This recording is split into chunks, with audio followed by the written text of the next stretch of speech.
Test, test, test, test, test, test, microphone testing, test, test, test, test, test, test, test, test, test, test, test, test, test, test, test. Ah, there we go. Oh, there's a lag.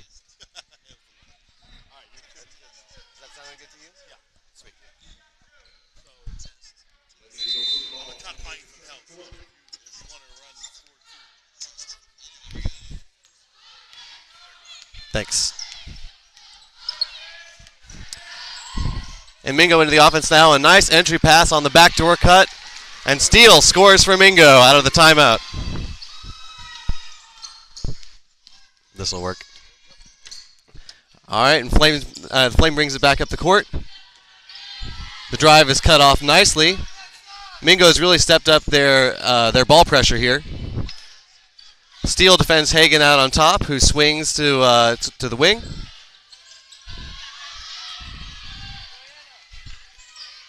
The entry pass is dissuaded. Hagen drives and kicks to the wing. The Flame really seem flummoxed by the Mingo defense, and a mid-range jumper is up. The ball deflects out of bounds, and the ball to Mingo.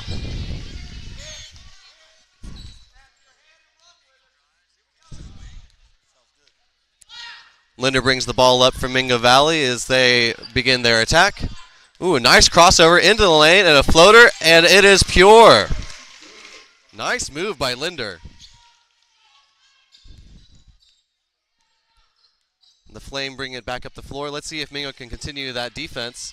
It seems to have the Flame stymied over the last couple possessions. Dribbles right off a ball pick, swings to the corner. And Fancher launches, but is too strong. Steele on the fast break. Oh, and a stuff by Hay. Wonderful stand defensively there by Hay. Hagen brings the ball back up and swings to an open shooter. She lines her toes up and laces the ball through the hoop. Good response there by the Flame, who are bringing 4 subs in at the next timeout, unless the coach changes his mind. The ball into, it is stolen on the entry pass attempt by Lambert. Hagen attacking on the left wing, waiting for her compatriots to arrive. A skip pass to the right. And the ball is entered in to the post and stolen by Mingo. A hit ahead to Steele once again. And she took one step too many there.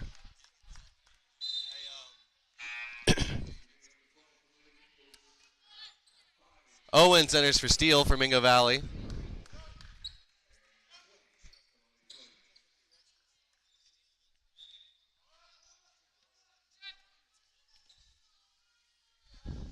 Is it tracking the score automatically? Okay. I guess I need to start doing that then.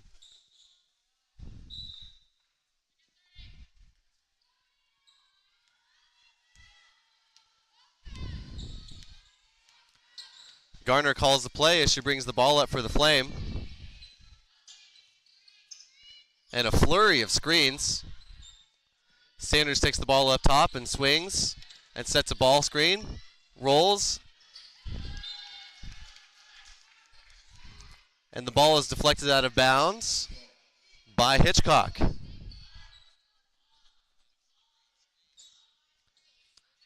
The Flame enter from the baseline. Here comes the pass out top to Kloss, who swings. Nice move there by Schaefer, but no bucket. Owens for 3, and it's off target. The ball collected by Kloss, who is tied up by Lambert.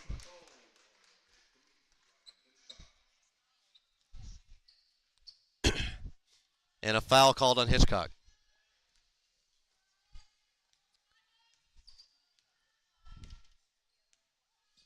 Here come the Flame again with a deliberate attack.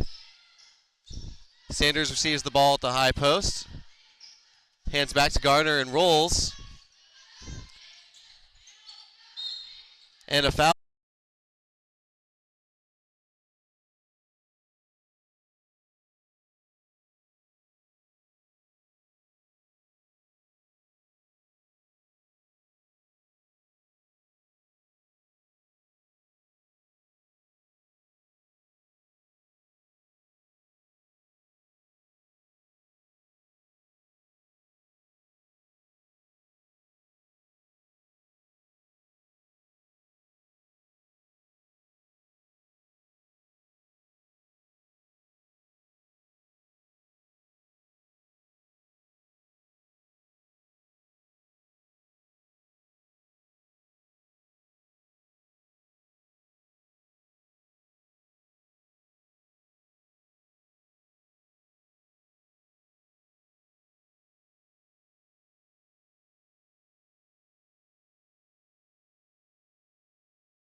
What are you guys' names?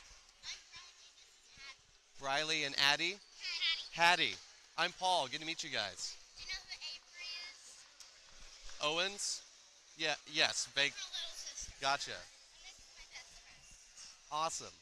Well, I'm sure you guys will be a big help. Basketballs up on the sidelines for the rest of the game. Thank you. Do you feel like you know what to do?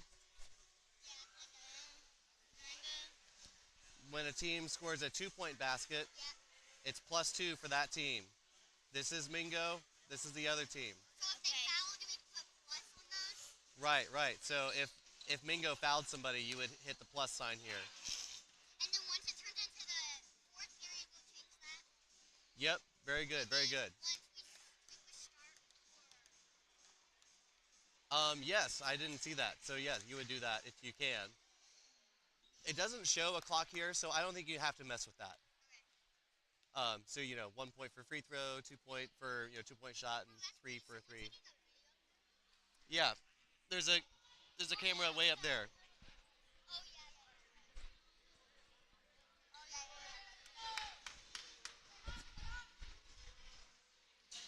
yeah. Okay. If you need help or you have any questions, I'll try to help you on the timeouts. But I have to watch the game and talk about it.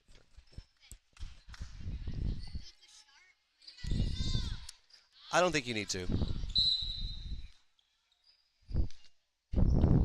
And here we go with the start of the second half. Gardner brings the ball up and comes off a ball screen from Hay. But they're looking for that post entry for Hay. And she scores again with the left hand.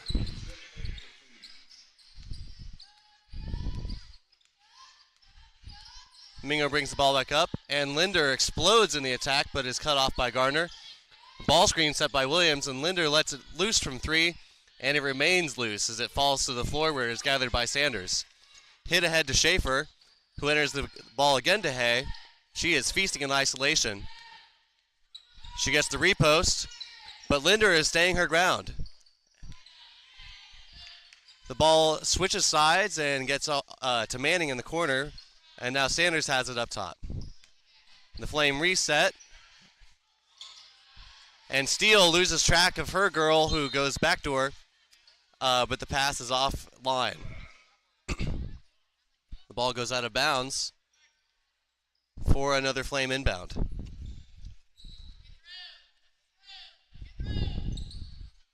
They scored.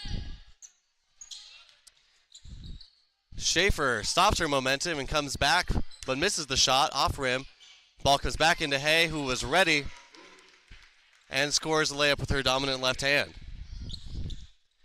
34-14 now as the Flame improve their advantage over Ringo. Williams comes and sets the ball screen for Linder. Nice pass there on the roll, but the Flame covered up quickly. And do we have a foul or do we have a jump ball? It looks like... I think it was a tie-up. Linder inbound and finds Owens. Cut off well there by Hay. Owens attacks baseline, gets around Hay, and there's a blocking foul on Hay.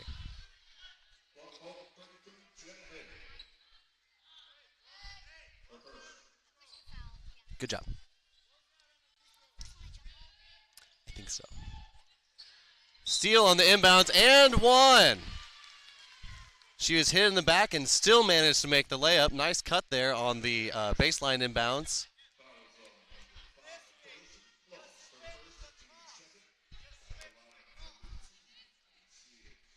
The baseline out of bounds in basketball parlance is sometimes called a blob. B-L-O-B, baseline out of bounds. Steele fails to convert the traditional three-point play. And Hay clears to Sanders for the Flame, who takes the ball across the timeline. Williams on the defense. Sanders picks the ball up and is relieved by Schaefer.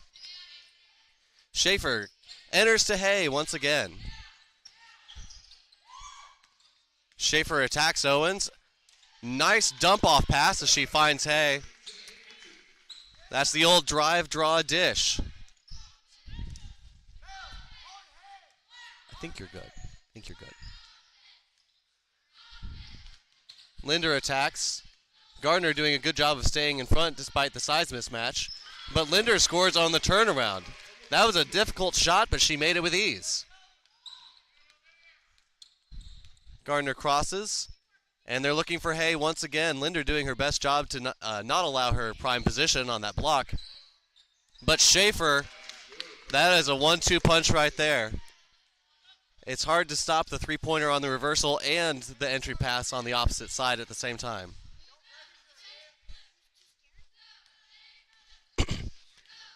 Linder attacks. The floater does not fall, but we have a loose ball, a loose ball foul on the floor, I should say.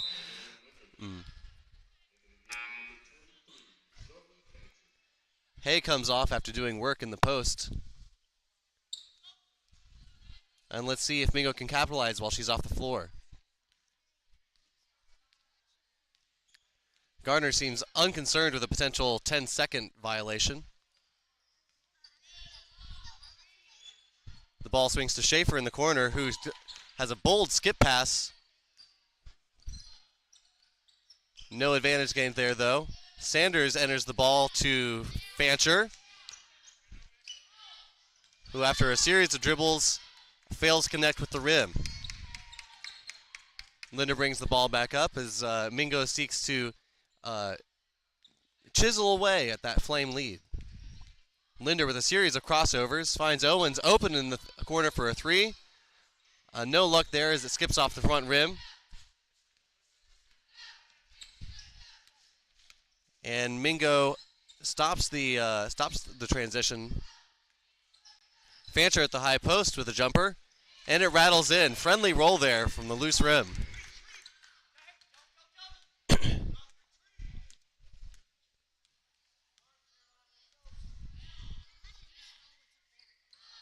That's a good plan. Ball screen from Williams, who rolls aggressively. The ball deflects off Steele. No offensive rebound there for Mingo. Good ball pressure there as Owens and Linder converge to force the turnover.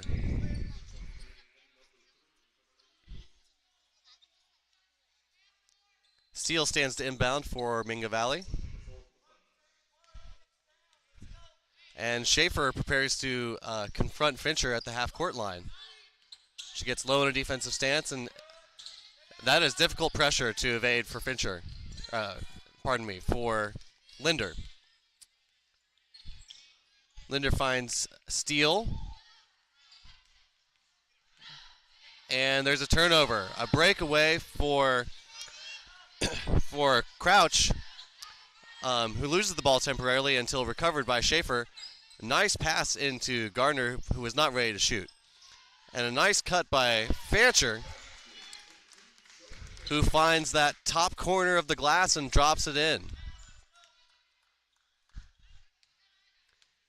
Hitchcock yields to Linder, who brings the ball up and faces that unenviable pressure from Schaefer.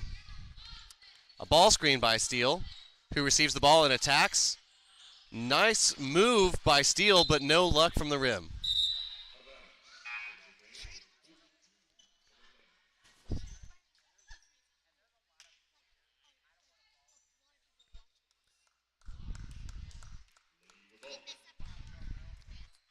Mingo Valley to inbound. Steele open once again. It's that same cut where she comes from the high post down to the block and receives the pass. And once again, the Flame were unprepared and commit a foul. Let's see if Steele can convert these free throws. She dribbles twice, spins the ball, and it goes through. I could be mistaken, but I believe that is Mingo Valley's first free throw conversion of the evening. Steele prepares for her second of two shots. It is up and in. Here come the Flame in transition. Mingo Valley gets back well.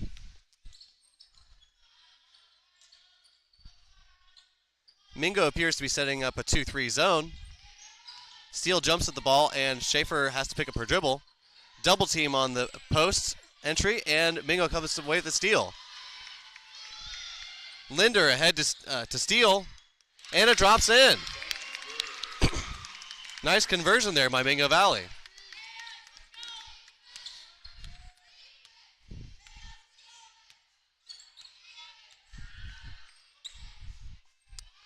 Lambert jumps at the ball from a pass away and gives up an open three. And the chaos continues here.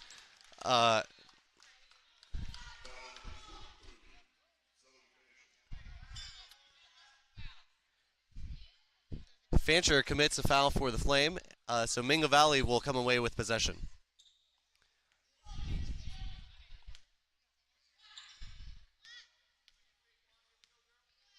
Steele bringing the ball up this time, giving Fincher a relief. Fincher with the baseline jumper on the feed from Steele, and it is through. It may be too little too late as Mingo is in a deep hole, but they do seem to have settled into this game. Schaefer on the attack, and a nice strip from Steele, who is fed by Fincher. She collects and scores.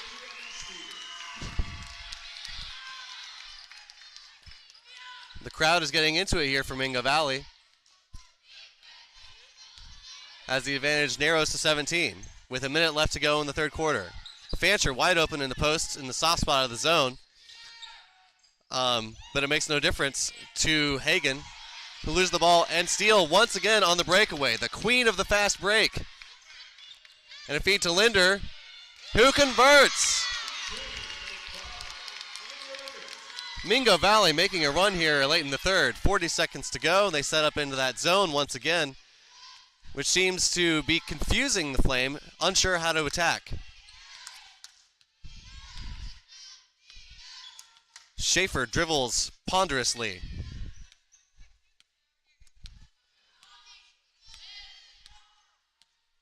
Well, I haven't seen the four quarters actually brought out in a modern basketball game. This is about as close as I've seen. 10 seconds to go, and Schaefer gets the ball to Hagan in the corner. Back to Schaefer on the wing, who lets loose the three. This one is too long. The ball is loose. There's a scramble for it, and the clock expires.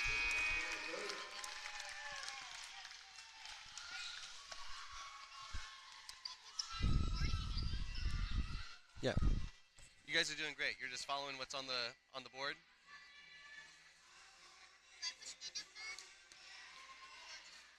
Just go to fourth. Good job, guys. What grade are you guys in? Fourth? My mom used to teach fourth grade. You guys know Miss Watson? Yes. Yeah. Yeah, that's my mom. She did it for us. Yep. Mm-hmm.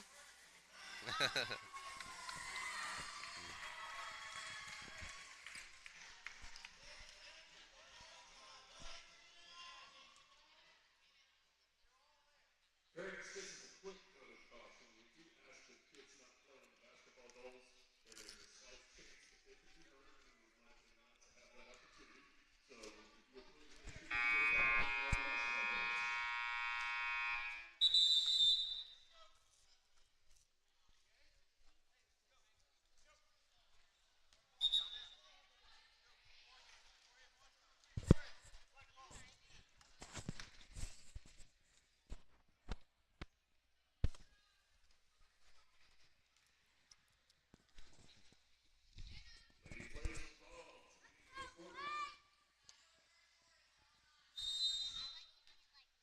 Fourth begins with the Flame in the attack. Mingo back to that zone. Hay has not yet re-entered the game for the Flame, but one matter just only a matter of time. The ball's entered to Fancher. Steele, with aggressive defense there, forces a loose ball, but the Flame retain possession.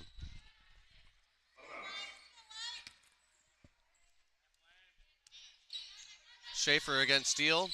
Feeds to the corner, and the ball is entered to Fancher in the post. Cut off by Williams, and Fancher cannot find the hoop on the turnaround. Hitchcock gives to Fincher, who crosses the timeline. And Hitchcock receives the ball on the wing. She penetrates and gives the ball to Owens. Over to Steele. who fails to make a connection with the basket. Schaefer to clear for the Flame. She hits ahead in the corner to Crouch, who gives it back to Schaefer. Schaefer to Hagan, and Hagan lets fly. The high arcing shot falls in for the Oklahoma Flame.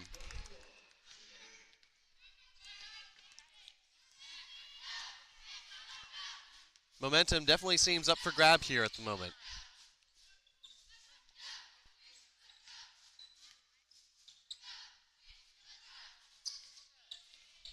Steele drives, gives to Hitchcock, and a tripping foul is called on the Flame. No, my mistake. It is a travel. A travel by Mingo Valley, so no foul.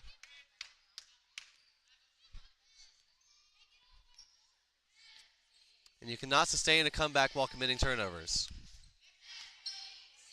The Flame enter the ball to Schaefer, who gives to Fancher. But Fancher's shot falls short. Nice hit-ahead pass there to Steele, but it was deflected by the Flame. Now Linder fails to convert. But Steele with the offensive rebound and the putback, and she's headed back to the charity stripe once again.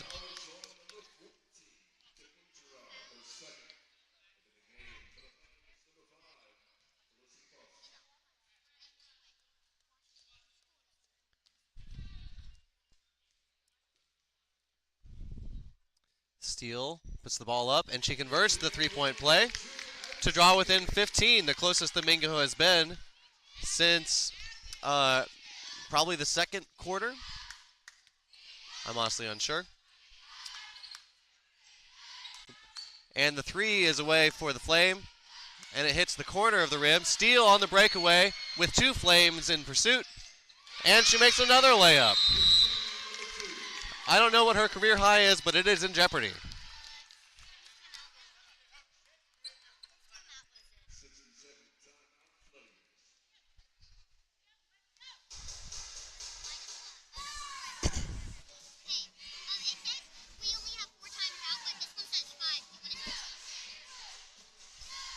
Yeah, so just take it down one.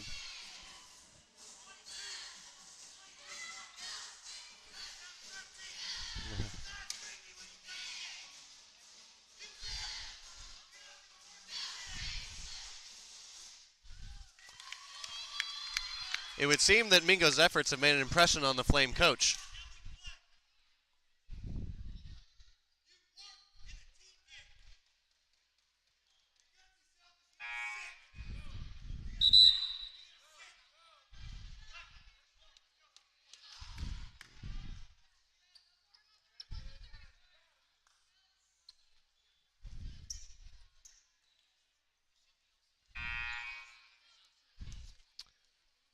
With just under 6 minutes remaining in the game, Mingo has narrowed the Flames' lead to only 13 points. And even still, Hay has not yet returned to the game. Schaefer is off the floor now.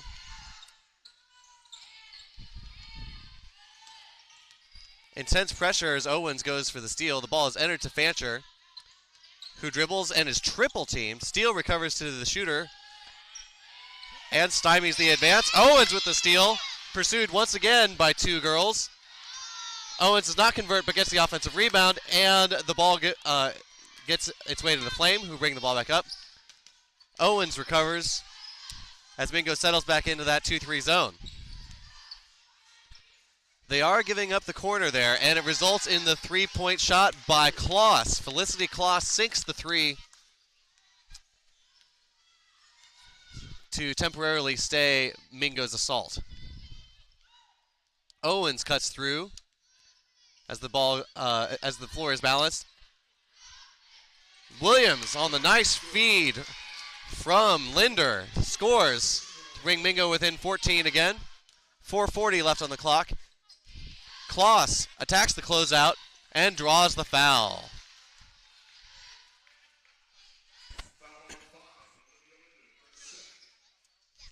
Going to that 2-3 zone does seem to have helped Mingo avoid being exploited in the post, but it leaves those corners open, which is why Kloss has been getting so many catches. And she exploits the closeout there. The first free throw does not go in.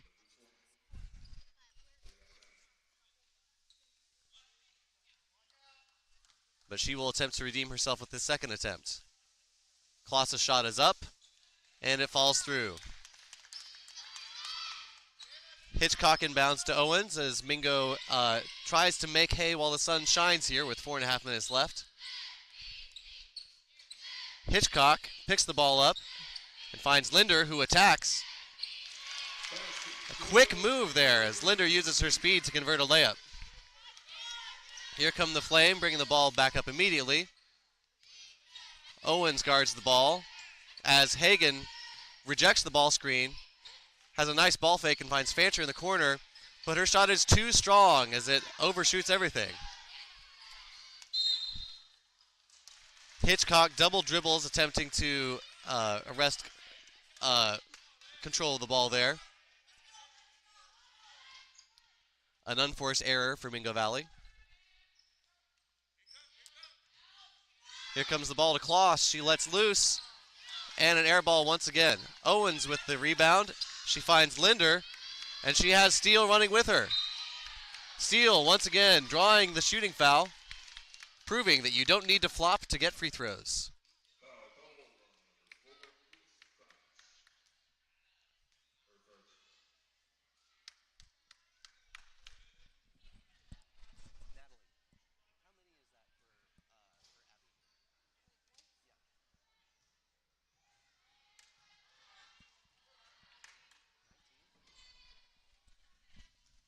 The table informs me that Steele has 19 points.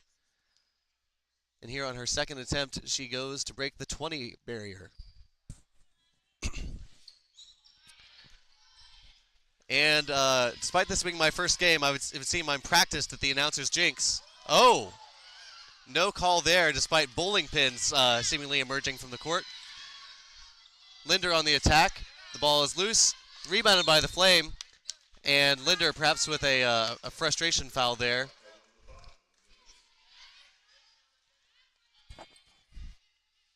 Three and a half minutes to go. And the advantage is 13 for the Flame. Linder with token pressure in the backcourt as Hagen brings the ball up.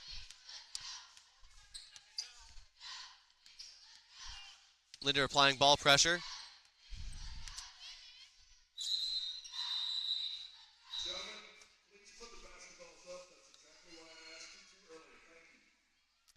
We have a rogue basketball interrupting the game.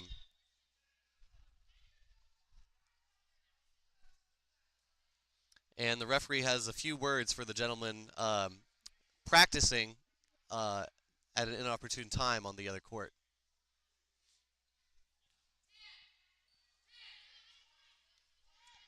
The Flame will inbound here. And that rogue basketball gives the Flame an opportunity to run a baseline out of bounds play. Ooh, a tie up there as Owens ties up Crouch. And the possession favors Mingo.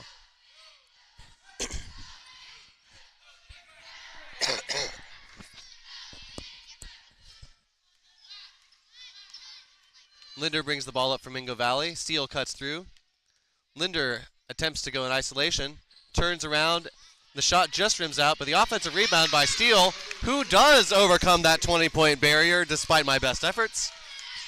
And the advantage is now only 11.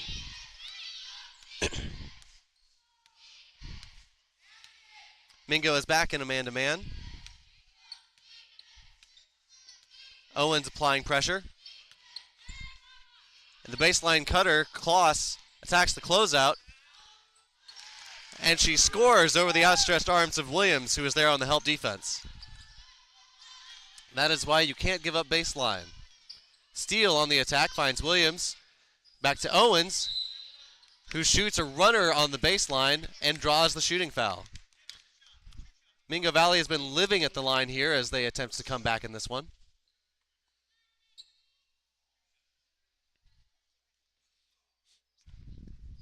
Two shots for Owens.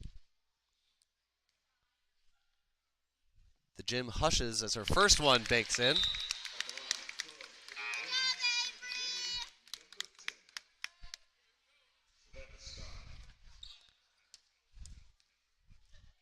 Scott comes in for the Flame as Owens prepares to shoot her second. She dips and shoots, the ball bounces, and it drops in.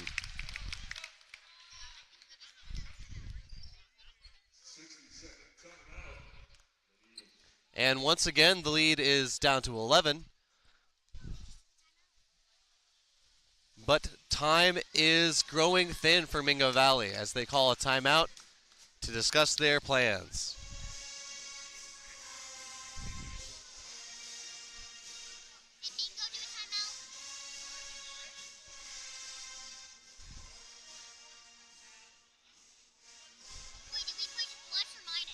Down. Minus.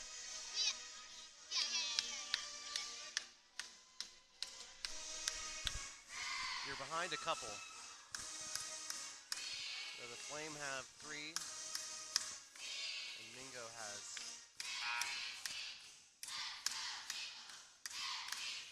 Oh wait, no, I was wrong about that.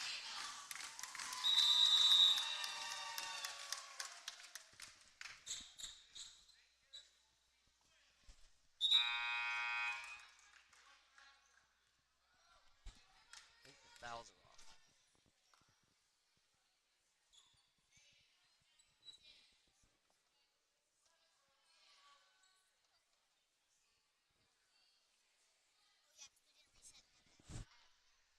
That makes sense.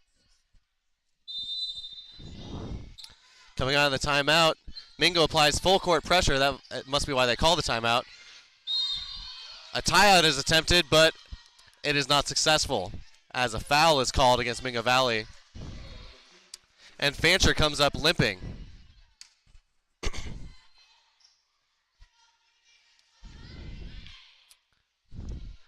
Mingo will get to reassert the press, however, as as the Flame are not yet in the bonus.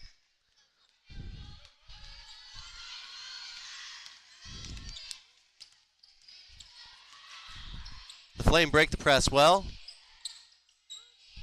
Nice dump off pass there by Hagen, but no advantage is gained as the Flame reset. 2 minutes now, 2 minutes remaining. Hitchcock applying very aggressive defense. And Williams commits the cheap foul up top.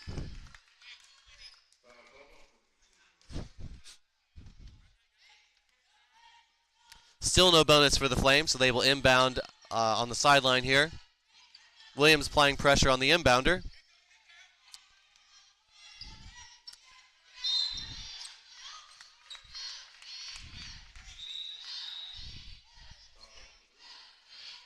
And Steele picks up the foul near half court.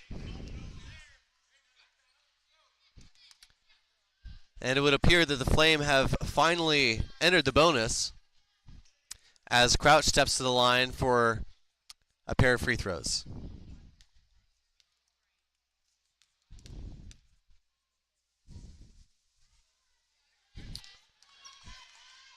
The Palm Squad's ruffling pom-poms keep the ball from entering the hoop. Brilliant strategy there. But Crouch overcomes them to make her second shot. The advantage is at 12 now, and Owens throws the ball away. They spring a trap, though, in the backcourt, and Linder comes away with the ball. She finds Owens, who attacks the closeout, and shoots a mid-ranger that bounces out. Steele, though, with the offensive rebound. She goes up, and once again, Steele drawing the foul on the shot. She goes to the line for 2 more point opportunities. Oh, what?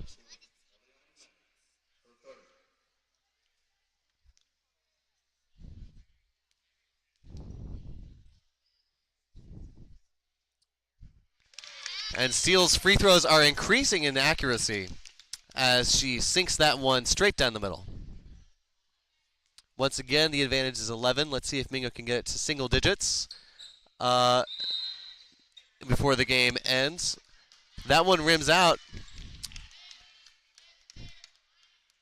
But we seem to have a lane violation as Steele lines up for yet another shot.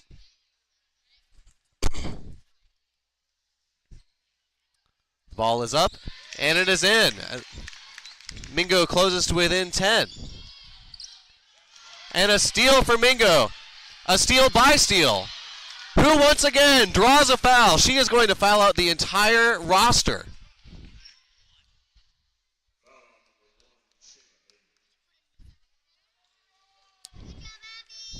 Hagen, the senior point guard, committing the foul there.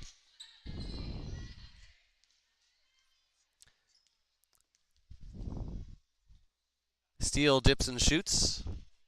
And it rattles in. They're going to need to mark the spot where she's standing and make it the memorial, the Abby Steele memorial free throw line there. It's up and in once again as Mingo trims the lead to only 8. Full court pressure applied. And the trap is sprung. Steele, though, commits the foul. Over anxious on that steal opportunity.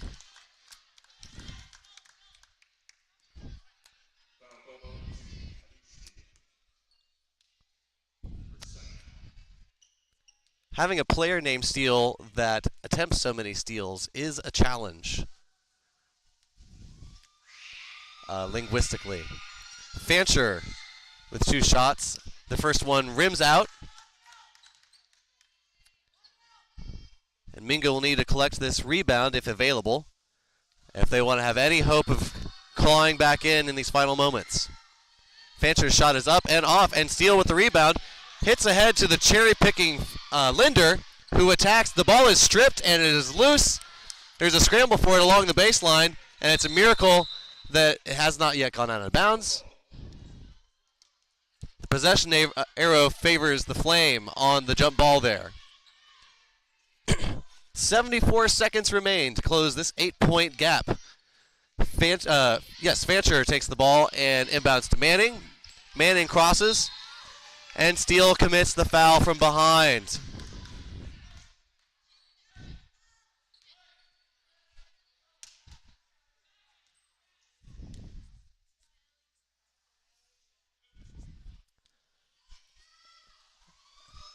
Ellie Manning to the line. The freshman shot is up, and it rims out.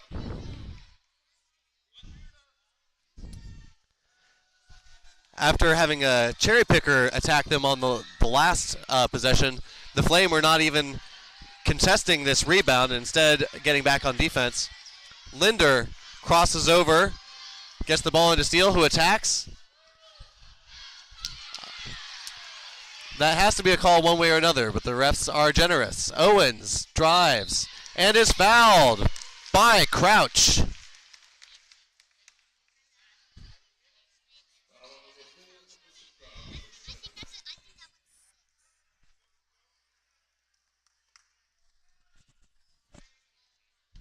Owens steps to the line for 2. Shot is up and too strong. Too strong.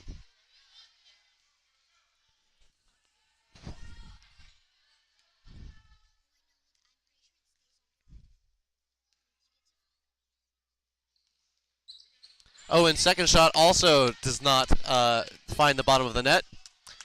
And the Flame attack, they have numbers. Hagan wisely brings it back out to run clock. She finds Fancher on the wing, who swings to Scott. And Scott is fouled by Hitchcock. Scott and Hitchcock, a pair of Civil War general names there.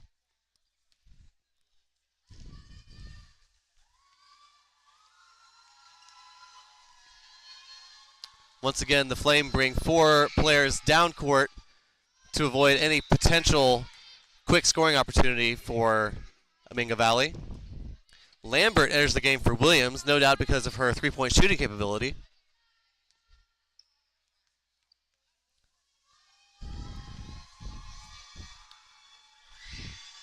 And Scott puts it up and sinks it. Steele rolls the ball to Owens, who picks it up and begins the attack. She shoots off the dribble. No good, but Lambert with the rebound. And she draws a foul on Crouch.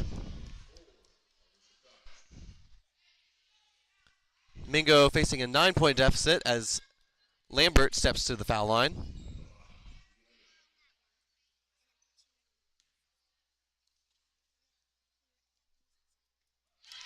And Evie Lambert sinks her first free throw.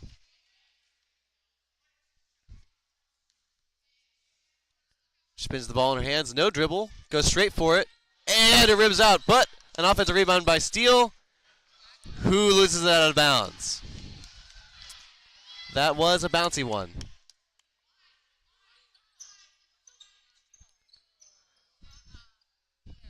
The deficit now 8 points. Mingo applying full court pressure. Fancher runs in. And Steele takes it away. And she draws a foul on Fancher.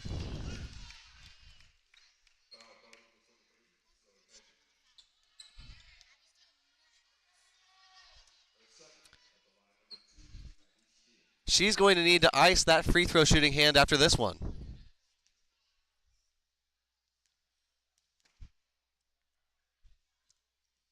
Steele's first shot bounces off the front of the rim. It is difficult to convert free throws when you are tired. Second one is up. She adjusts for that one, and the deficit is now only 7. Full court pressure once again. And the ball is thrown loose. Contested. There's a scramble for it, but Hitchcock is unable to take it away. Hagan ahead is fouled on the layup attempt, and she will get 2 free throws. Mingo nearly came away with the steal there, but the ball did not bounce their way.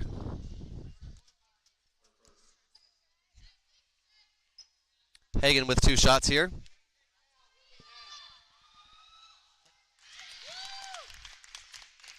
The first one is up and in. Hagan's second shot is up. She has a high arcing release. That one is in as the ball rolls up for Mingo, trying to make the most economical use of this remaining 12 seconds. Linder picks the ball up, attacks, finds Owen in the corner.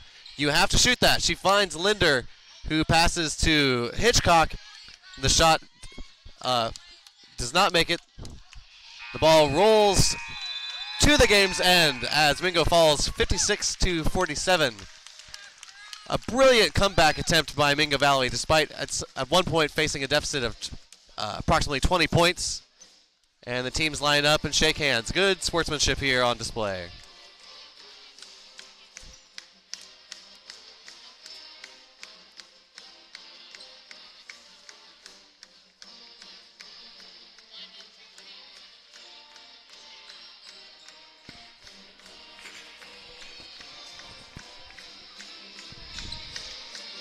Well, Mingo fell in an early hole in that one, but they should be proud of their comeback attempt as it was nearly successful.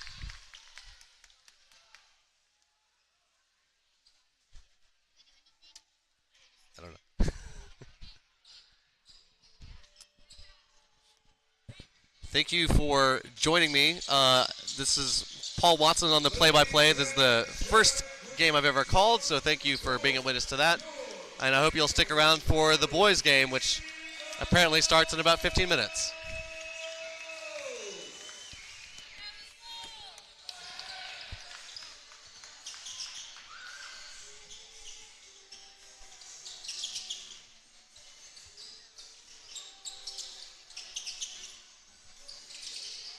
Are we going to do it for the boys' game too? If you can, that would be a big help. You wanna?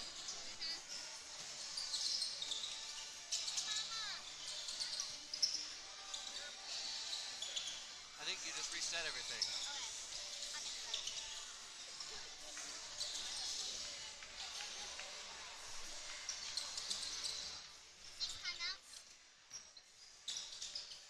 I think that's right.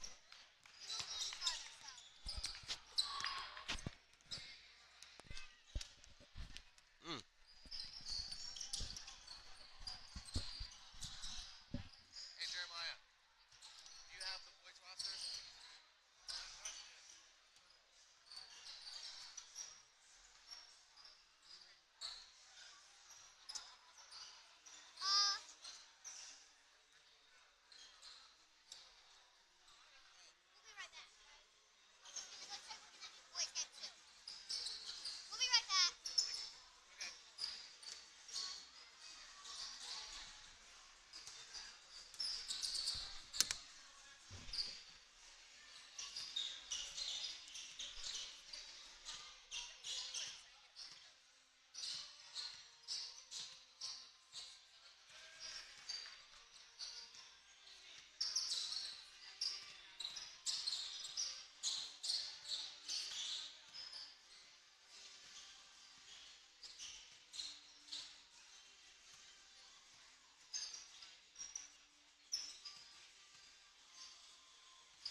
I don't know who's listening. I just know that there's a they're streaming it on YouTube. I'm not sure where you can find it, but yeah, it's probably Mingo has like a YouTube page either for the school or for the athletics program. I'm not sure which, but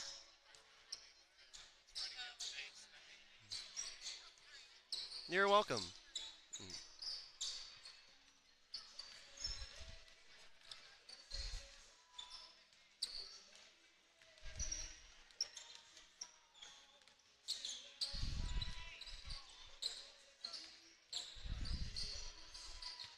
You know, I might end up wanting to sit a little higher just so I can see numbers. I guess I just standing there though.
Girls did a good job. Huh? That was a good team.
sandwich.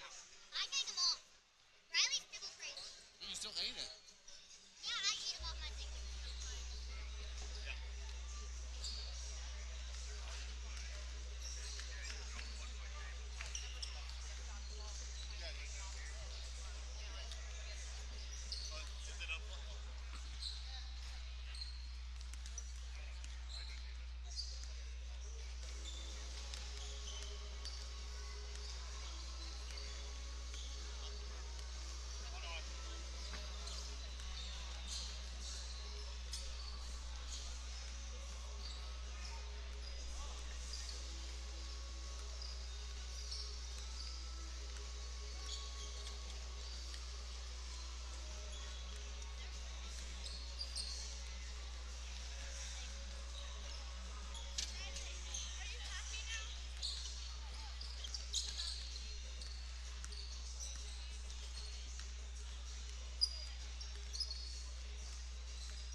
And you just heard the starting lineups. I want to welcome you in for this game for Mingo Valley Eagles versus the Noah Jaguars.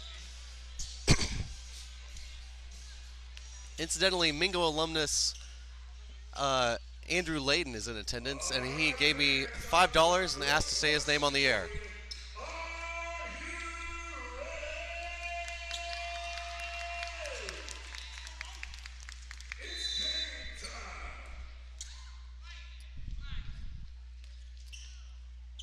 Here comes the tip. McLemore contests for Mingo, and Noah comes away with the ball. Zeke Ngardu brings the ball up for Noah. Gives the ball up to Thorpe. Thorpe finds McAllister on the attack. And a steal by Gunnar Hitchcock. It goes behind the back, and the ball travels all the way to the other end of the court for a baseline out of bounds for Noah. You live by the gamble, you die by the gamble. Full court pressure to start the game for Mingo Valley, and a steal by Chatham. The shot falls off the mark, and McAllister brings the ball up against McLemore. Gives the ball to Ngardu, who brings the ball up and organizes the attack.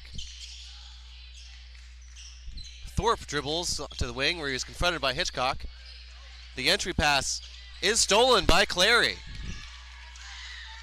Hitchcock gives the ball up to Chatham. Finds McLemore in the corner. He attacks baseline and is cut off by McAllister. Hitchcock with the finger roll through contact. A nice cut by Hitchcock and a nice find by McLemore.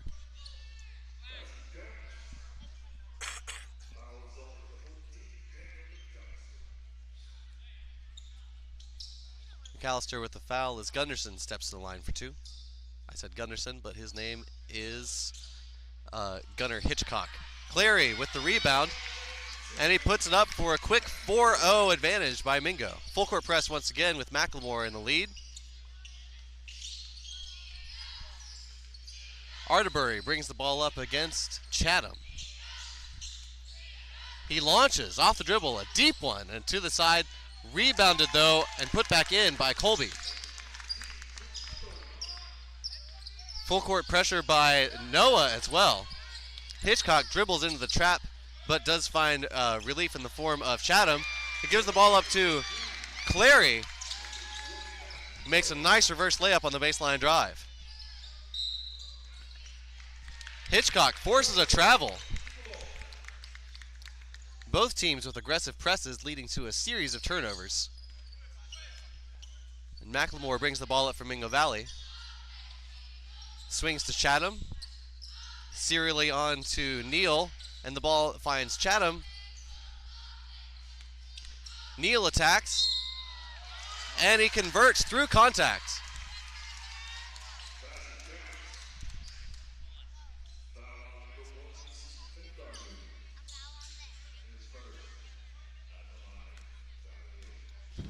Neal attempts to convert the three-point play, and it's through. Mingo out to a quick 9-2 advantage. McLemore deflects the ball out of bounds, and that pressure does seem to be yielding results for Mingo Valley early on.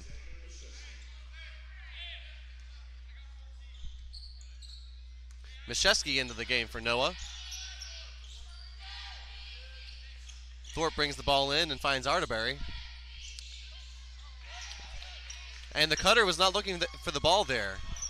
And Hitchcock comes away with the steal. Neal ahead to Chatham, who steps on the baseline.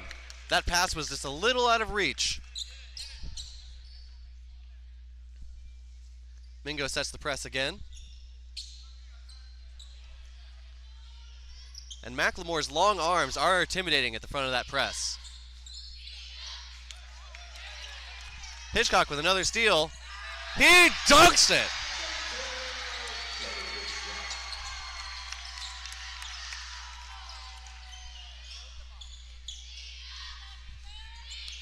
And Hitchcock will be telling his grandkids about that one. And he comes up with another steal. He finds Clary on the wing, who bypasses the three and takes the easy layup. Certainly a timeout has got to be on the Noah coach's mind. As the press continues for Minga Valley, see if they can increase this 13-2 advantage. It is broken, though, and the layup rims out for Mashesky. Hitchcock finds Chatham, enduring pressure from Noah, who commits the foul.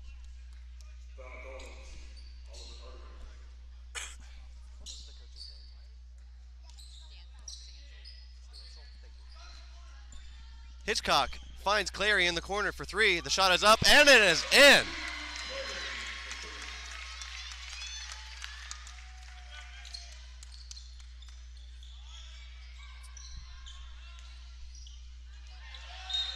The ball deflected by Hitchcock, who is everywhere.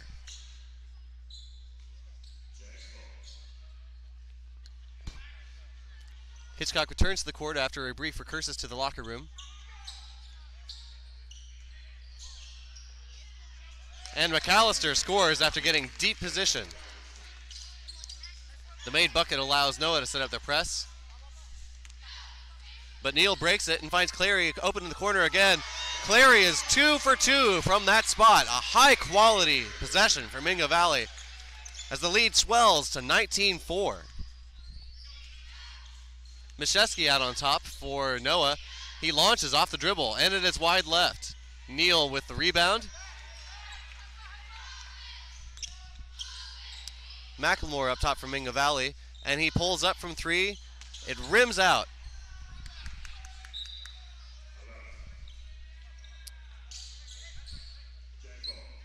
And Noah will seek to stem the bleeding here. See if they can apply a stint with this possession. Arterbury dribbles through pressure. Hitchcock attempts another unorthodox steal. And Arterbury's shot falls off the side of the rim, but the out of bounds will result in a continued possession for Noah. Ngardu to inbound. He finds Thorpe up high, who organizes the offense and gives way to Mashesky. Mashesky dribbles on an unalert Chatham, who commits the foul.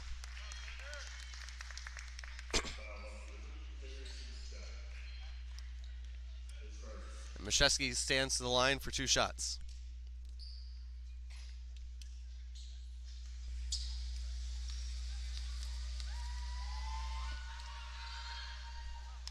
The first one falls off the back of the rim.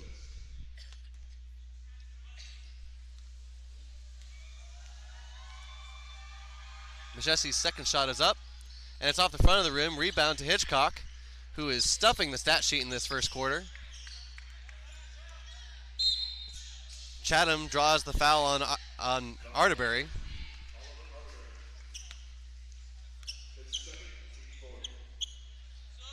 You cannot place two hands on the person with the ball.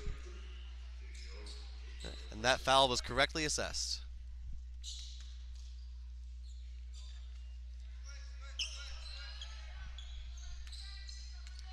Neal with the ball up top. Finds Chatham. Finds Clary on the corner. He attacks the closeout and finds McLemore in the opposite corner, who's open for three. The corners have been good spots for Minga Valley early on. McAllister dribbles the ball in sandwich transition. He finds Thorpe, who escapes a travel call, only to be stuffed by Clary underneath the rim. The ball bounces, though, and finds its way to the corner, where Ngardu is too strong. McLemore settles things down for Minga Valley. Finds Hitchcock as the ball swings around the perimeter. Hitchcock with the ghost screen as Neal dribbles left and finds McLemore. McLemore with the spin move, and the turnaround jumper from mid-range does not fall. Ngardu was not expecting that pass, and McLemore rims out on the sweeping layup attempt. Noah comes up the floor, evades a trap, and Ngardu gives way to Thorpe, who dribbles and shoots a runner. He banks it in. Neal bringing the ball up for Minga Valley. No one stopped the ball there, and Neal cruised in for a layup. McAllister finds Thorpe, brings the ball up against token pressure from Chatham. Certainly an unorthodox shot there from Frischman, but it finds the bottom of the net. Chatham attacks, sidesteps Frischman, and finds a layup. That press does not seem to be working for Noah at the moment.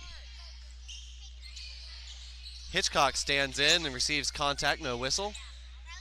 The ball finds Ngardu in the corner, who enters into not Mashesky, that is Frischman, who cannot find the basket. Neal on the attack.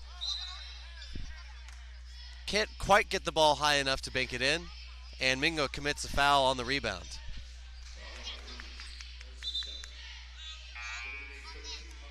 that a foul on? No, it wasn't a foul on him because it's.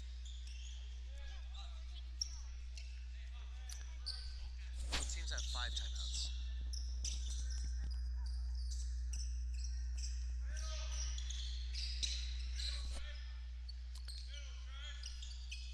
Noah bringing the ball up against Mingo's press as the referee counts to 10. Noah escapes the pressure, though, and gets it in the front court. Mashesky on the right wing attacks baseline against McLemore. Attempts to dish it off to McAllister, but instead finds Lambert for Mingo Valley. Lambert is stuffed. He forced that one. The ball ahead to Mashesky, but Lambert steals it back. McLemore is running ahead of the pack, but his teammates are unable to find him. Nino attacks, finds McLemore in the corner, whose 3 is offline. Noah in semi-transition. Mashesky calms things down on the wing.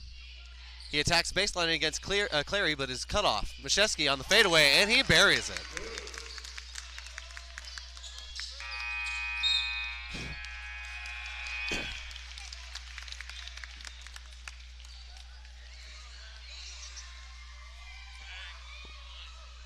It seems that Lambert was fouled on the desperation three-point attempt as the first quarter ended, so he will step to the line for 3 free throws.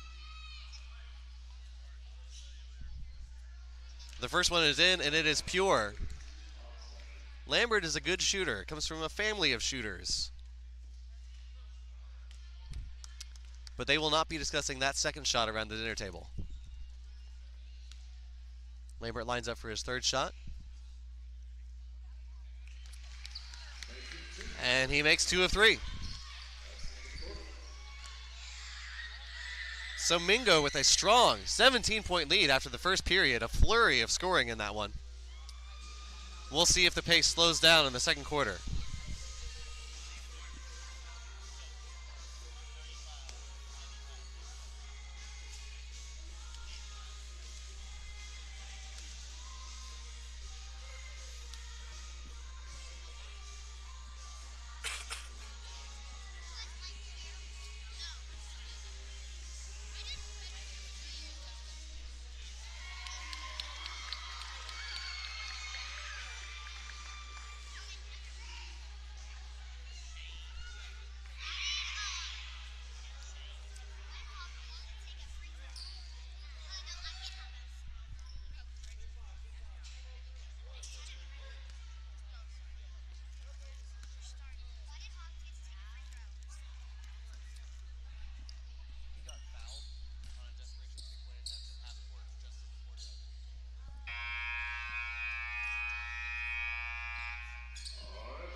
McLemore brings the ball up for Mingo Valley as the second quarter begins. He attacks McAllister on the dribble, and McAllister is not quick enough. McLemore right to the rim for an easy layup, and he is fouled.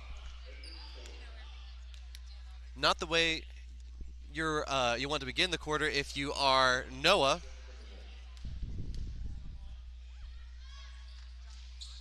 McLemore's first shot rims out. Clary nearly comes away with the offensive rebound. But now Noah has it in transition. Thorpe on the 3-point attempt. And that's a splash. That looked fluid. Lambert brings the ball up against Noah and finds Hitchcock. He gets it out for McLemore, who attacks off the catch. He does not force it and finds Nico for three. Clary rebounds the miss and puts it back up and in. Ngardu in the front court attempts to feed Frischman, but the ball is deflected. Noah will inbound on the baseline here. The officials stop play so Chatham can come in for Clary.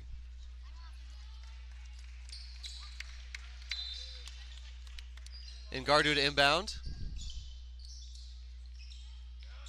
He finds McAllister, who gets it up over the outstretched block attempt of McLemore. McLemore brings the ball up in transition, though. Chatham with the ball fake goes right around the pressure from Frischman, but his shot falls off the front of the rim. Good rotation there by Edwin Thorpe to protect the rim on defense. Mingo once again with that trapping 1-3-1 full court pressure. The ball reaches Frischman but bounces off of him to Nico. Nico with the lob for McLemore, and he fails to convert.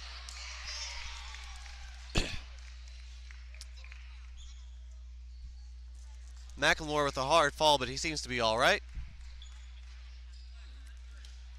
Chatham rebounded the miss, but I believe there is a foul called on the shot.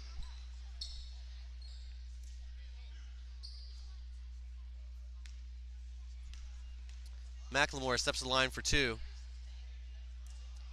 The first one is in.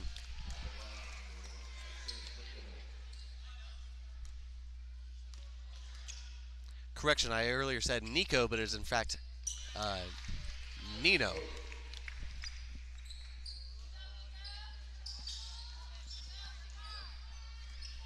Correction, I said Nico and then I said Nino, but it is in fact Nino.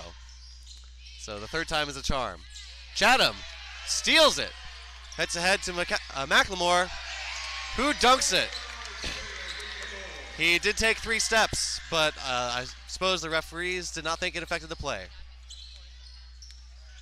Mashesky brings the ball up against pressure from McLemore and finds Ngardu in the corner. Thorpe on the wing.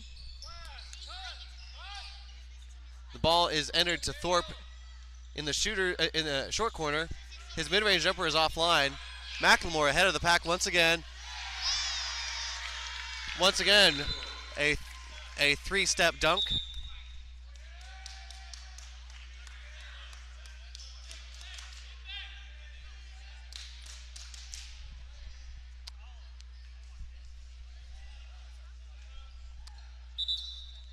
The Noah coach is unhappy with the travels that Mingo has been allowed to have in anticipation of their dunks, and he certainly has a case.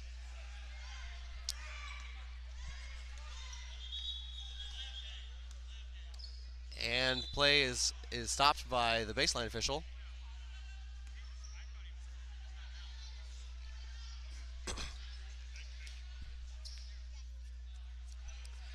There seemed to have been some miscommunication with the table, but everything is good now, and play resumes. Ngardu inbounds to Duncan. Let's see if that's a prophetic name. Thorpe with the ball. The ball is dead, but he finds Ngardu with pressure from Lambert.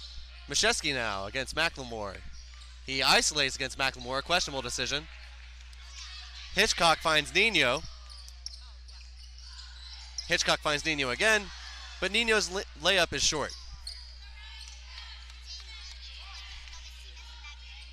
Duncan with a sloppy dribble here, and Lambert comes away with a steal. Lambert pushing the ball at midcourt, finds McLemore on the wing. McLemore with a hesitation dribble fluidly steps into a mid-range jumper and sinks it. Looks like a layup for him. McAllister bringing the ball up against Chatham. Dribbles left. Finds Duncan. But Nino with the steal. Nino ahead of the pack. And he lays it in.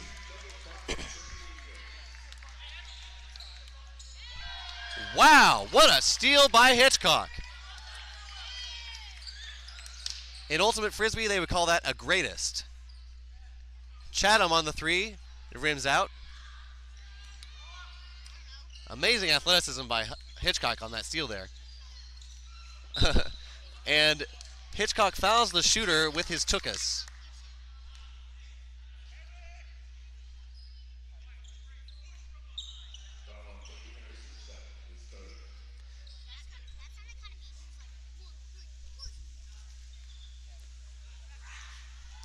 McAllister makes the first of 2 shots. Quentin Colby enters the game for Noah, replacing Mashevsky.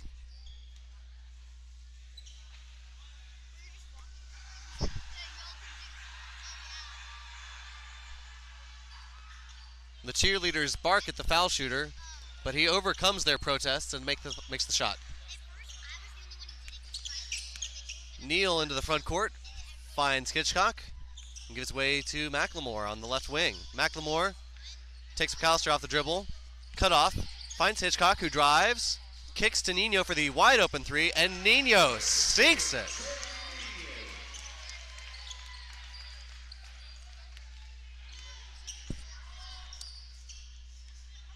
Colby just into the game, gets the ball in prime position, but is unable to convert. Nino finds Neal, who double clutches on the layup and scores. Mingo has thundered ahead to a 47-18 advantage here, and still we have not reached halftime. That shot is wide, tested the structural integrity of the backboard. Hitchcock attempts a Euro step. The Euro step was successful, but the layup was not. Thorpe hops into a jump shot. It is unsuccessful, but McAllister on the rebound is fouled on the putback attempt, and he will return to the line.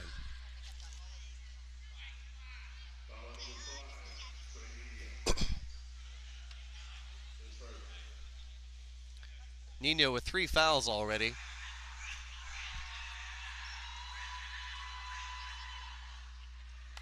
And that time, the barking of the cheerleaders does affect McAllister.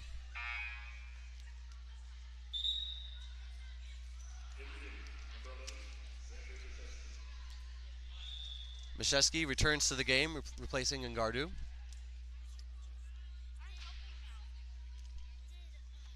And the officials seem to be conferring about something. Duncan and Hitchcock are listening in, but I'm unable to read their faces. McAllister to shoot the second of his 2 shots. It is successful, and Hitchcock will inbound for Mingo. Finds Neal. As Noah settles into their half-court defense. Hitchcock on the hesitation dribble finds Lambert wide open for 3. It's off the front of the rim, but Lambert follows his shot, making his 8th grade coach proud. Neal with the rebound finds Nino, and Nino finds Noah. Mashevsky away with the steal. He's trapped briefly by Nino and Neal, but he finds Duncan, who cannot convert the shot. But McAllister with the offensive rebound and the putback.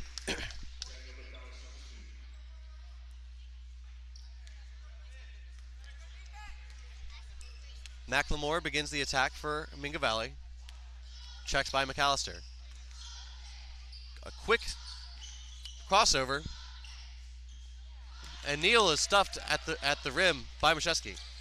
Hitchcock though with the steal and the behind the back feed, and he did not travel on that dunk. He earned that one.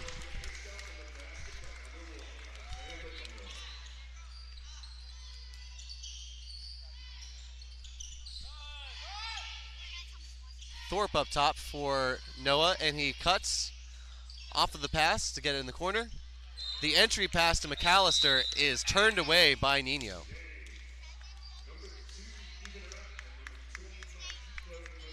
Clary re-enters the game. And Ethan Arendt makes his debut on this night for Minga Valley. Mashevsky for 3. Off the front of the rim, rebounded by Nino. Nino brings the ball up, finds Neal, and he is unobstructed as he attacks the basket with speed. Mingo has crossed the 50-point mark and is on track for over 100 in this one. Arendt allows Mashesky to drive past. Mashesky converts the tough shot through contact. And now a line change is imminent for Noah as 5 players step to the scorer's table.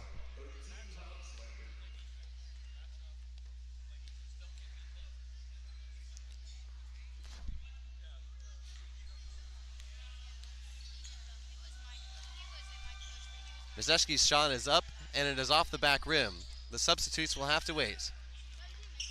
Neal brings the ball up and finds Lambert cutting behind the defense. A complete breakdown. And Noah calls a timeout.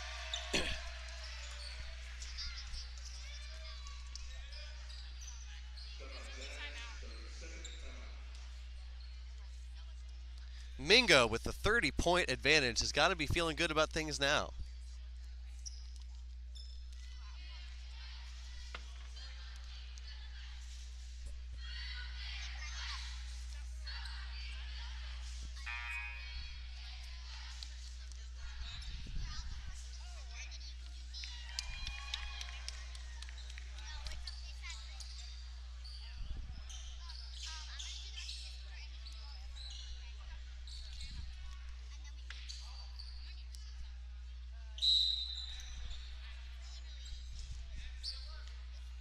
Coming out of the timeout, Arterberry is back in the game, and he brings the ball up.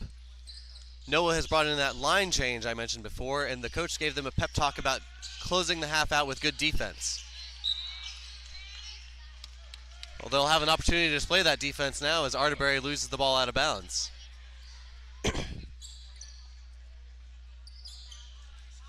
Nino inbounds to Lambert.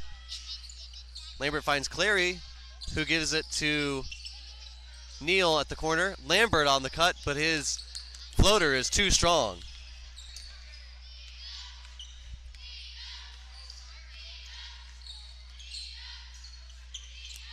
Mendoza gives way to his brother, apparently, the other Mendoza. And the pair combine for a family turnover.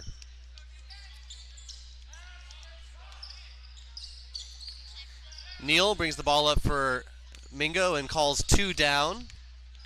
So that appears to be a double screen on the left side, but he rejects the play and takes the advantage of lackluster ball pressure, but fails to score. Arterberry brings the ball up as we enter the half-minute mark remaining in the first half. Arterberry does not even get the ball out of his hand before Neal consumes it. Lambert passes up the 3, skips it to Clary up top, who attacks the closeout, and the finger roll, a thing of beauty. If Da Vinci played basketball, he would shoot like that. Arterberry with the long 3 off the back of the rim. Nino finds Neal, but he was too far under the basket. Half a second remaining. Let's see if Arterberry can get a shot off. And that will not go in the record books. So Mingo Valley with a dominant first half performance, ahead 55-23 over the Noah Jaguars.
I've been doing good. How are you? I'm all right. I'm all right. No complaints. Sweet. You know. Yep. How's Caleb doing? Caleb is great. Loves his job. He's been out with them since junior year in college, and he's been out 4 years, so he's been in the house. He's in town. A schoolhouse. He got a house right before the housing market went crazy. Yep. And so he, Great investment. yeah, and then is engaged. Oh, good. Yes, and he's getting married in April. So, That doesn't make me feel so yeah, she's a really sweet girl, and I really like her. So yeah, I'm really excited. And Sydney? Sydney graduated in 2020. No, 2022. Sorry. So last December, and she is a nurse, and she lives in Denver by herself, and she works It's the the time to do it, and right she, after yeah, graduating. and she's just like she's that type. She's like I just want to be on an adventure. She knew no one, and she went there by herself, and she goes skiing by herself. She does all these things, and she's starting to meet people now. And everything, but she works the night shift in the ER at one of their big hospitals. Yeah. What a chill job. I know, and she loves it. It's like her thing. I knew she would be an ER or something because she suggests that she's an adrenaline junkie and That's things the don't bother stereotype. her, and she can just forget about it. I've got a friend who's a doctor, and we talk about like his job a lot because it's interesting. And he's told me like there are stereotypes like different doctors, like Yeah. Yeah. translates to nurses as well. And yeah, like surgeons and ER docs are like adrenaline junkies. Yes. Surgeons are also egomaniacs. Yes, they are. Yes, they are. She's like so good. She's like, you know. But she loves her job and like teamwork and everything. And then my baby, she is a senior at you probably didn't know her. Yeah. If you don't really know, can you help us? Yeah. If you don't really know, then just look up on the screen, okay? She's a senior at ORU. Oh, wait. You also need to do this. You need to Hey. reset the file. It is. It's pretty great. Right. Oh, now you're good.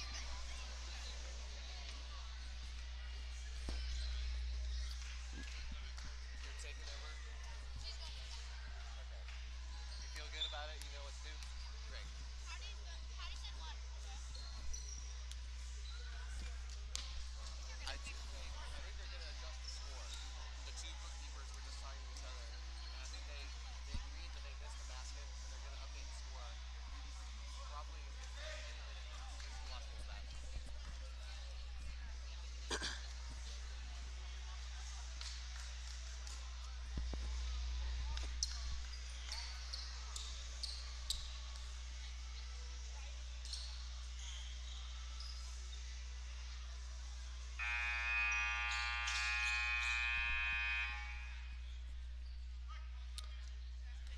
Mingo retakes the court as we prepare to begin the second half.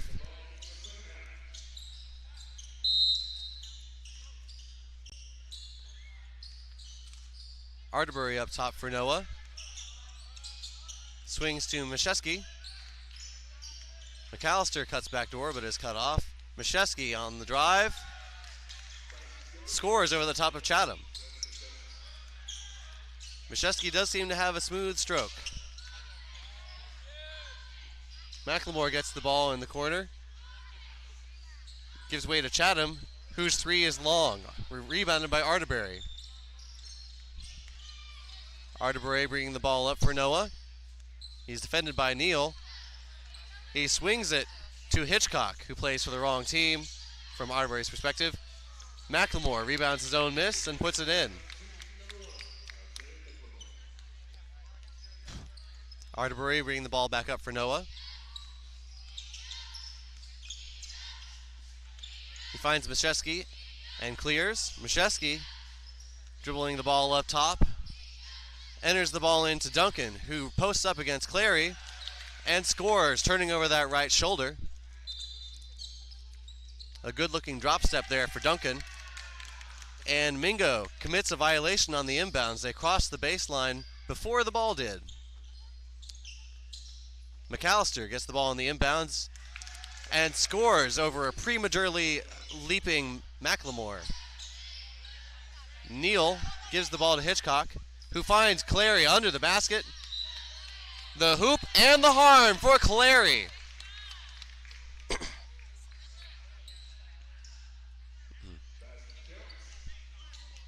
And Neal and Clary celebrate aggressively.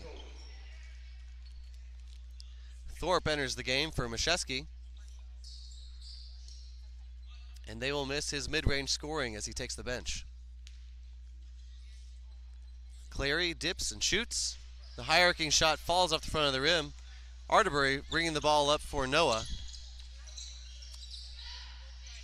He takes a shot off the dribble and splashes it. And he's happy about that one. Neal bringing the ball up. Finds Chatham. And Chatham is fouled. He beat the defense down the floor and they paid the price.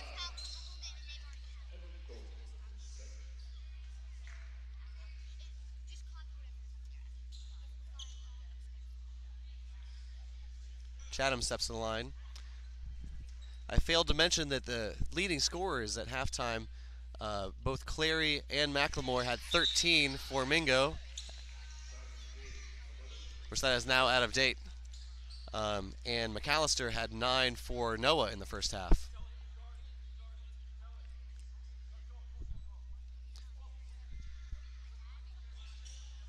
Arterbury with a laggardly sub as Mashesky enters the game. Chatham sinks the second free throw. And Noah regains possession. Mashesky brings the ball up. Clary stops the ball, but Mashesky gets off a clean look from 3. He does not make it, but he gets his own miss, and now he has it in the corner. Enters the ball against a crowded defense. And Hitchcock with the changeup of a pass. McLemore's shot from the corner finds Iron. Hitchcock with yet another steal and a behind-the-back pass, but this one does not find a teammate. In the chaos, though, Noah turns the ball over. And Mingo regains possession of the ball. Neal brings the ball up for Mingo and brings it to the left wing.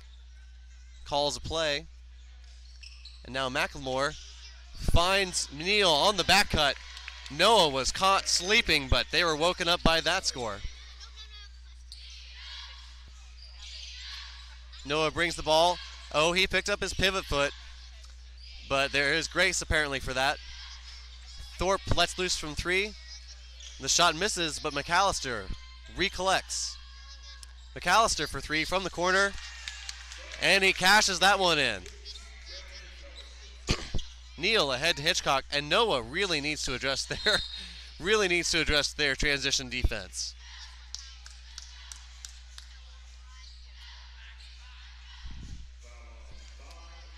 Hitchcock is fouled and goes to the baseline for the inbounds. Neal and Chatham split. Chatham receives the ball and gives way to McLemore. McLemore will isolate on McAllister. His quick first step is cut off by McAllister, but he finds Hitchcock. Hitchcock back to McLemore, and that one is too strong. Neal contested for the rebound, and Chatham deflects the ball out of bounds. That will give Mingo an opportunity to set up their half-court defense, however.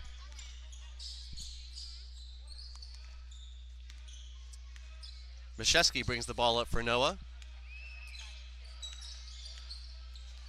Hitchcock doubles and forces a turnover.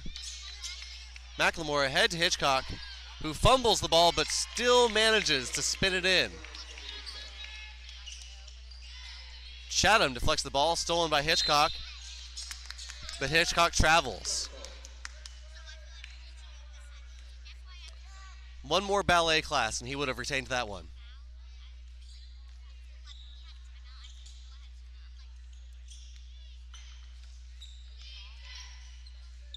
McAllister up top against Chatham. Enters the ball into Duncan, who scored against Clary last time, but a trend is not established here. Neal bringing the ball up back for Mingo. Mashesky jumps the passing lane and comes away with the steal. Chatham wisely does not get a cheap foul and allows Mashesky to score. Arterbury prepares to re-enter for Noah. Neal swings to Hitchcock. considers the isolation, then thinks better of it. Chatham to Neal. Neal lets fly from three. The high bounce does not find the bottom of the net. And Thorpe in the attack now. Finds Ngardu. Ngardu's pass is swallowed by Neal. McLemore on the attack against two Noah defenders. But it makes no difference as he rolls it in over Mashesky's head. Duncan fails to collect the ball for Noah. And Neal ahead in the fast break. He's got Clary and McLemore. McLemore attacks the fast break, or the closeout, I should say, and he is fouled on the shot attempt.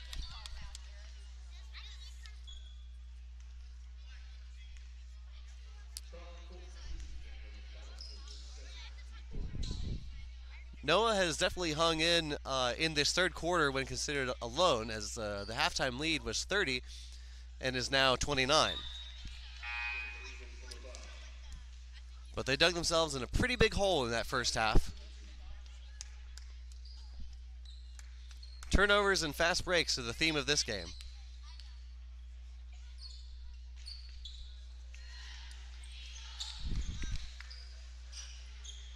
The lead is 30 once again. In this quarter alone, a draw, but for the game, a huge deficit has been accumulated by Noah. Neal dribbling in transition, gives up to Clary. The logo three does not draw iron. A series of offensive rebounds for Mingo fails to result in a basket. Mashesky gives the ball to McAllister, who dribbles up the left wing. Chatham cuts it off. A violation is called against Noah. I'm unsure what the call was. 3 seconds in the key was called. Thank you to the Noah bookkeeper who apprised me of the situation. Chatham to inbound for Mingo.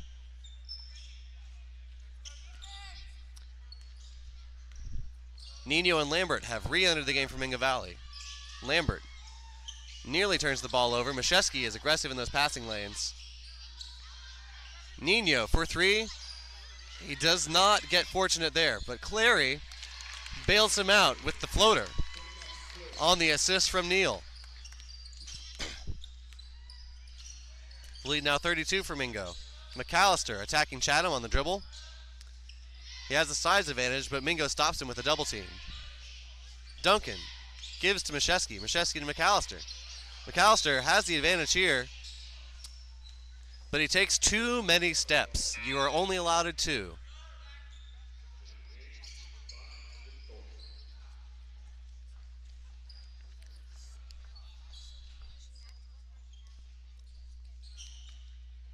Lambert to inbound.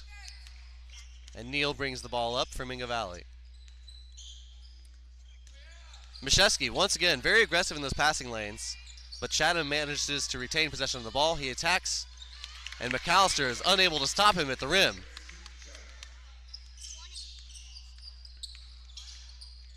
Arterbury brings the ball up, gives way to Mashesky, who steps into a rhythm three. It was a good look, but no dice. Chatham gives the ball to Neal, and now Mashesky's behind the play. Neal to Lambert. He can hit that, but he chooses to dribble and finds Clary in the corner. Clary is scorching from the corners. That is his third three tonight. And the only remaining drama in this one is to see whether Clary or McLemore will end up as the leading scorer for Mingo. Clary gets the block. Lambert leading the break. Nino on the baseline. Gets the layup up. Oh, but the basket is waved off.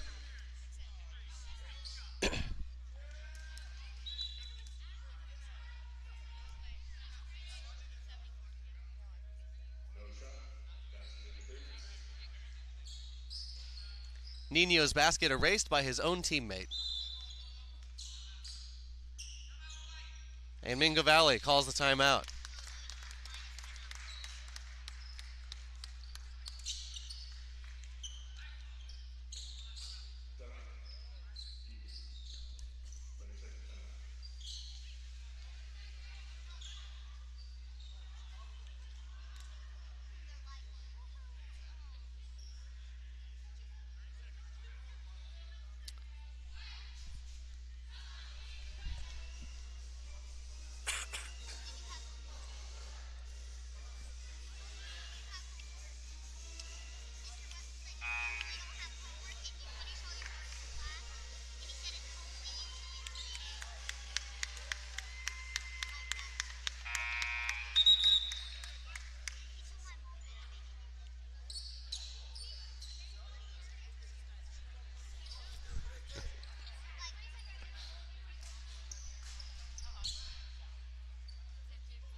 With the score standing 74-37, Mingo has double of Noah's score, but we'll see if they can affect that ratio with this possession.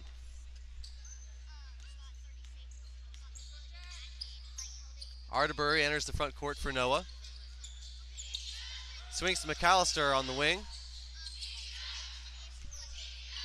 Now Thorpe up top, picks up his dribble, and it is stolen by Lambert.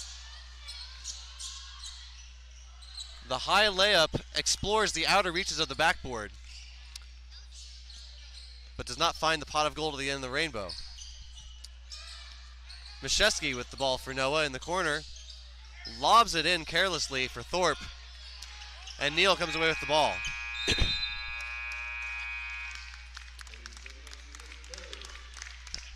And the third quarter ends with the score remaining 74-37.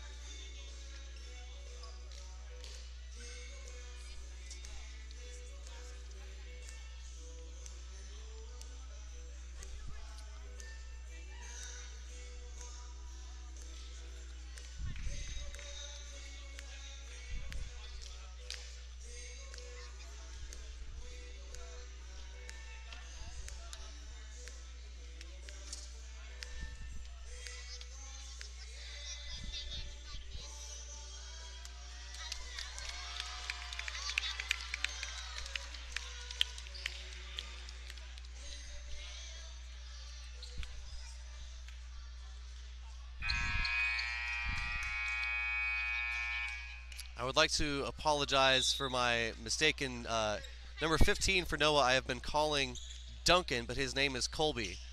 So my mistake to any intrepid Noah viewers who are still with us.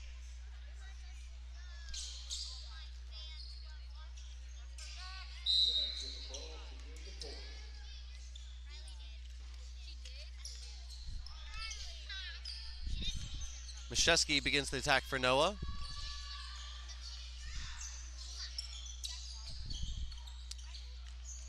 McAllister penetrates and finds Mishesky in the corner. His three is away, and Clary rebounds the air ball.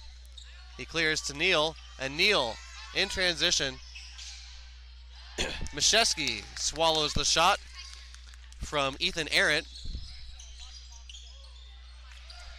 Thorpe loses control of the ball as he was attacking the basket, and Neal begins the attack for Mingo Valley.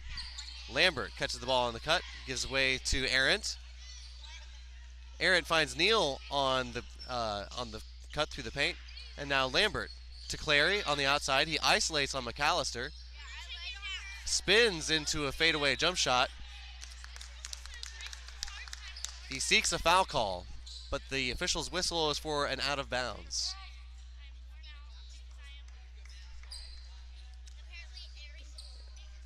Thorpe brings the ball up for Noah. Finds Mishesky. Mishesky through contact. Gets off a decent shot attempt, but it does not fall. McAllister with a left-handed three. Off the back rim to Lambert. Lambert for Clary. Clary attacks baseline, but does not bring the ball with him. He gets the ball back out to Lambert, and Nino splits the double team and finds Neal, but Neal loses the ball. Arterbury with bringing the ball up, goes behind the back, and draws a slap from Neal as he gets through the lane.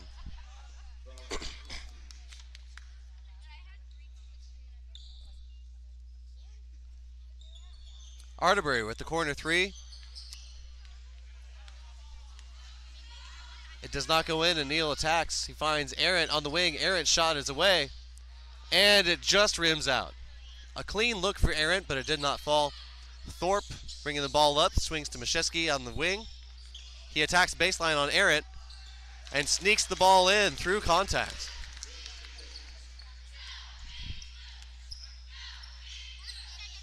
Lambert gives the ball to Clary up top, and now Neal on the wing. Probes against Thorpe. His layup does not fall in, and now Mishesky in transition finds Thorpe, who lets loose from three. It's a clean look, but it did not fall. And Neal cannot chase down the long hit ahead from Lambert. Jaden Mendoza enters the game for Noah, replacing Ngardu.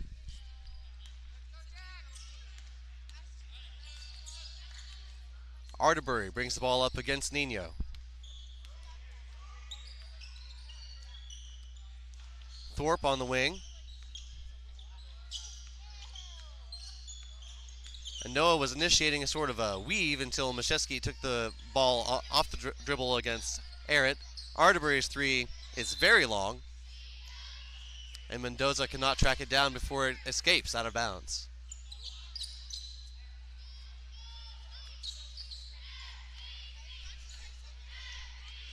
Lambert brings the ball up for Mingo. Finds Clary to Nino. Lambert narrowly avoids having a travel called on him before he makes an assist to Neal, who buries the three in the corner.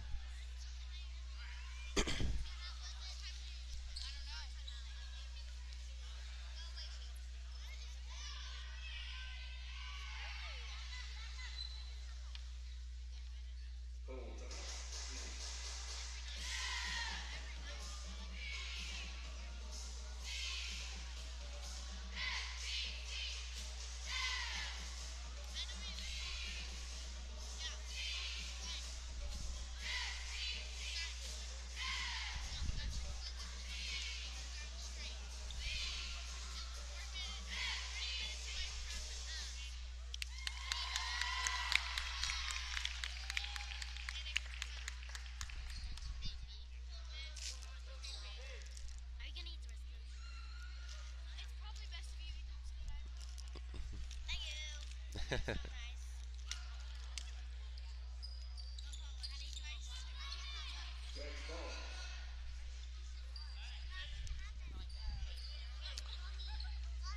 Noah chooses to provide the referee with an inbounder. And Mashesky brings it into the front court. He is confronted by Arendt. Uses a screen from Ngardu. Thorpe attacks, and he's fouled, but makes the shot nonetheless. Lambert with the foul there.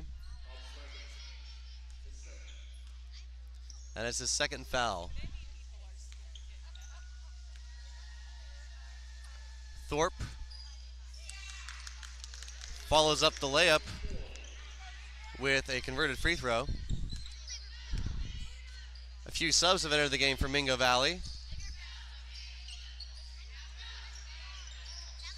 Caden Keeney and Levin Cornwell are now on the floor. Lambert misses from three, but Keeney puts it back in. He is all arms and legs and energy. Lambert, with a good contest, forces the missed three, and then he gets the loose ball. Wisely slows it down and brings the ball up for Mingo. He finds Keeney at the top of the key. Keeney to Nino. Nino to Cornwell. Cornwell attacks off the catch. Finds Nino. His shot does not fall, but Arendt with the offensive rebound finds Lambert. Lambert to Nino. Nino to Cornwell. Cornwell is a natural ball handler. Do not let his diminutive size deceive you. He is a true point guard. Arendt misses off the front of the rim, but Cornwell tracks down the loose ball and resets for Mingo Valley. Seeks a ball screen and launches for three. A good look, but it does not go down. Mashesky ahead for Noah. Arendt stops the ball, and Lambert's dig prevents a likely Mashesky shot attempt. Thorpe around a Mashesky ball screen. Picks it up, finds Ngardu. Ngardu slashes, but he's tied up by Nino. Good defense there from Nino. The possession arrow favors Mingo Valley as they assert possession of the ball.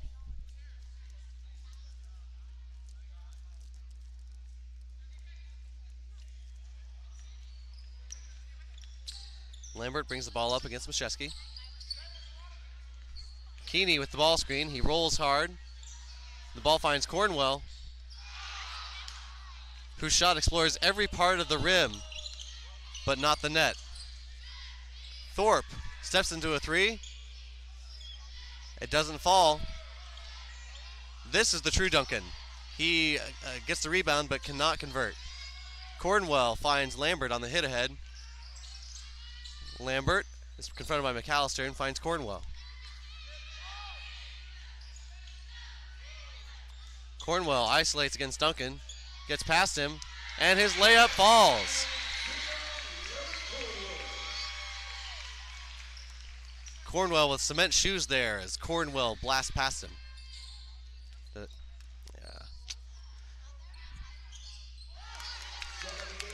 Duncan gets his revenge there, though, with the three-pointer over Cornwell.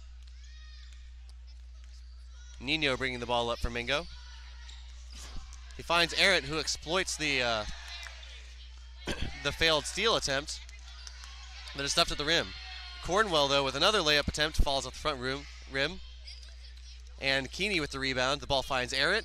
Arrett attacks the closeout. McAllister fails to block the shot, but certainly affected it. Thorpe in transition finds Mashesky on the wing. His three is through.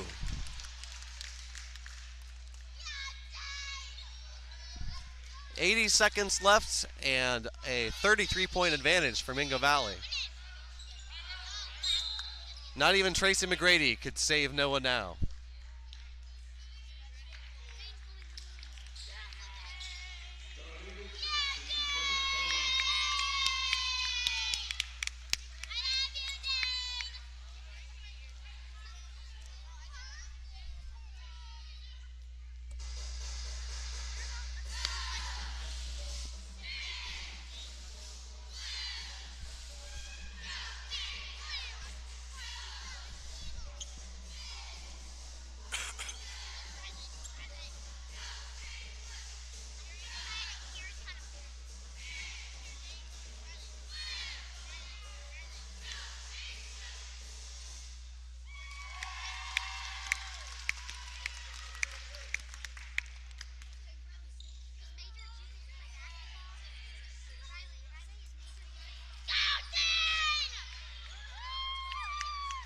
More subs have entered the game for Mingo Valley.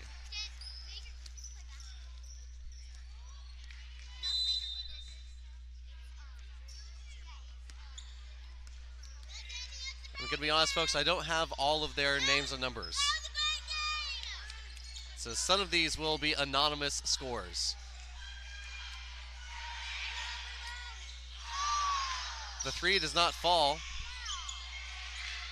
And McAllister collects it for Noah. Finds Ngardu on the wing.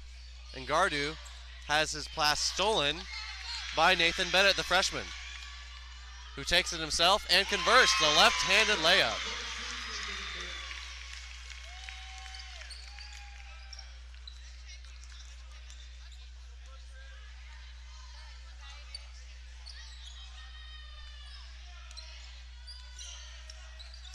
Thorpe on the wing.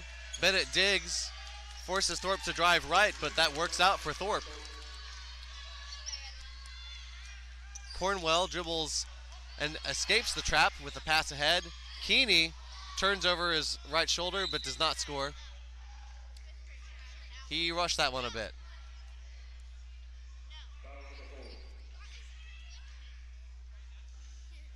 Mingo with the loose ball foul, and McAllister will inbound. Let's see what Noah does with these remaining 12 ticks of the clock. Thorpe into the front court. Finds Mashesky, a good idea. Mashesky's three does not fall through. And Keeney dribbles out the clock. That'll do it, folks. Mingo Valley with the 33-point win. It was never in doubt ever since they soared to a 10-2 advantage in the first quarter.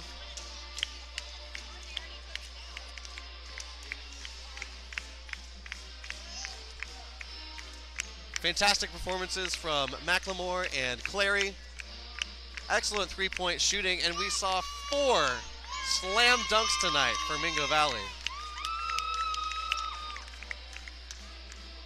A good win for Will Bryson and his squad.